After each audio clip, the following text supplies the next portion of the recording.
Olá pessoas, tudo bom com vocês? Hoje eu vim aqui falar sobre o filme A Casa, mais uma produção espanhola da Netflix. Eu vou começar falando aqui sobre as coisas mais gerais do filme e eu aviso quando os spoilers forem rolar. A Casa é uma produção de suspense e drama produzido para te deixar pensativo e um pouco revoltado também. E ela traz ali uma crítica social sendo comparado um pouco com o filme O Poço, que também é um filme espanhol da Netflix. Inclusive nós temos uma análise aqui no canal, depois você dá uma olhadinha.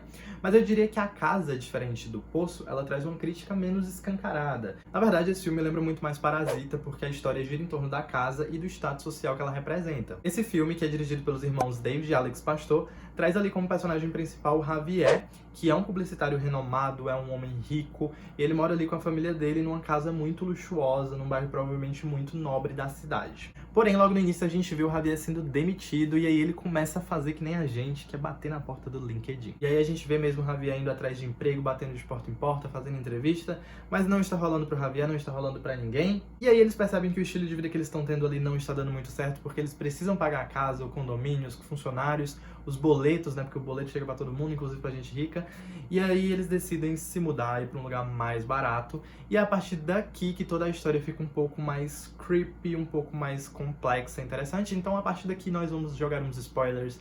Então se você não assistiu esse filme, eu não indicaria você continuar este vídeo. A gente percebe que o Javier, ele não consegue aceitar esse novo estilo de vida dele. Ele não consegue se desapegar do status social que ele tinha antes. E ele começa a ficar muito obcecado com isso. E aí, nesse momento, ele percebe que ele ainda tem a chave do antigo apartamento. Então ele decide voltar lá no antigo bairro para dar uma olhada, talvez para relembrar o passado. Ele não chega a entrar de fato na casa. Mas nesse momento ele já é apresentado aos novos moradores, porque ele tá ali dentro do carro e ele olha para a sacada da casa que ele morava e ele vê quem são as pessoas que estão morando ali. E nesse momento, através dos olhos do personagem, a gente vê que uma série de sentimentos começa a rolar ali. Ele sente tristeza, ele sente muita raiva, ele sente inveja. Isso tudo a gente consegue sentir naquele momento. Com esses sentimentos consumindo, o Javier ele começa a ultrapassar barreiras éticas e físicas também. Ele começa a entrar na casa que já não é mais dele e agir como uma pessoa que mora ali. Então ele começa a andar nos quartos, comer a comida da galera, assistir televisão, ir no banheiro, começa a investigar mesmo a vida das pessoas que estão morando na casa que era dele.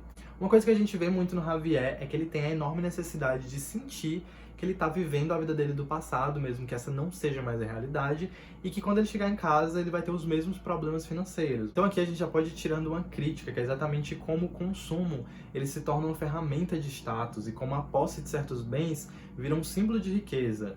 Por exemplo, eu tenho um carro muito caro que eu passei anos para pagar para eu parecer rico. É mais importante do que eu ser de fato rico.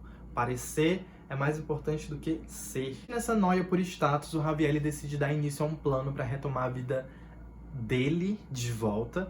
E aí como é que ele decide fazer isso? Ele decide virar um stalker muito doentio.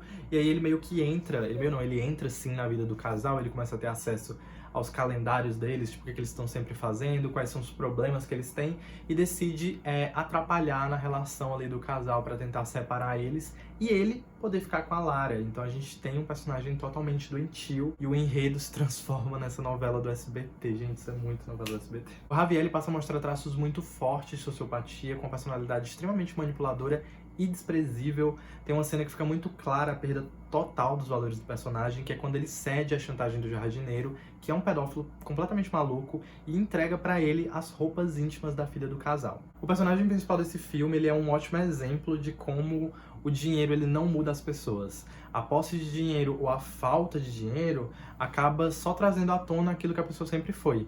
É como se fosse uma lupa que acaba exagerando, acaba aumentando as características, a personalidade da pessoa.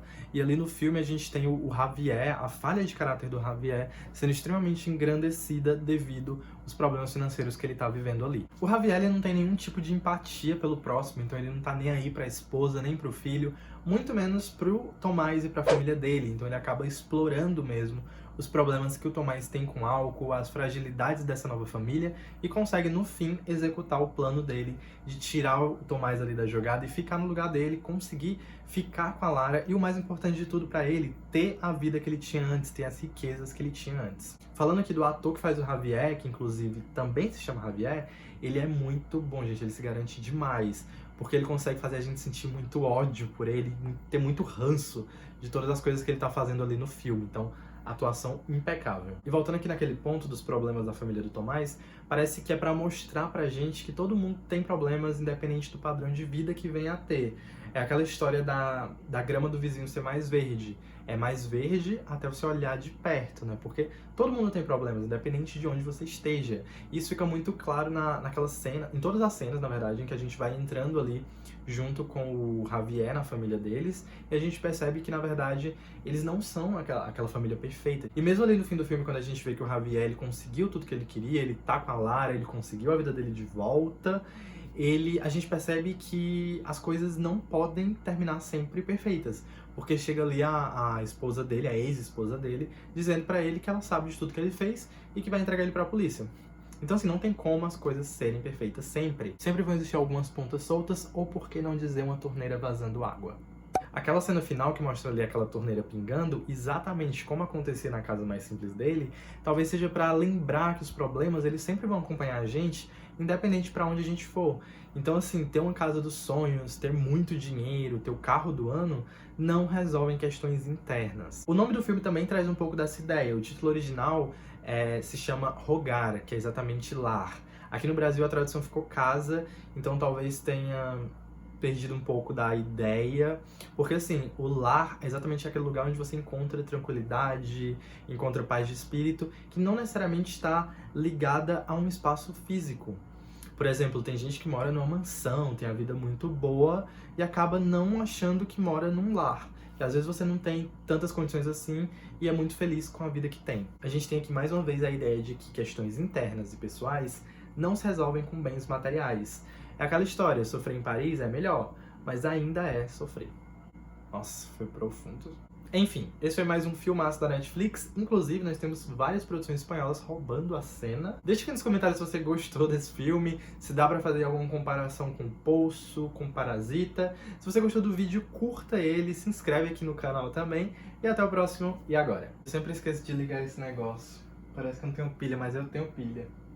Vou ligar ele agora.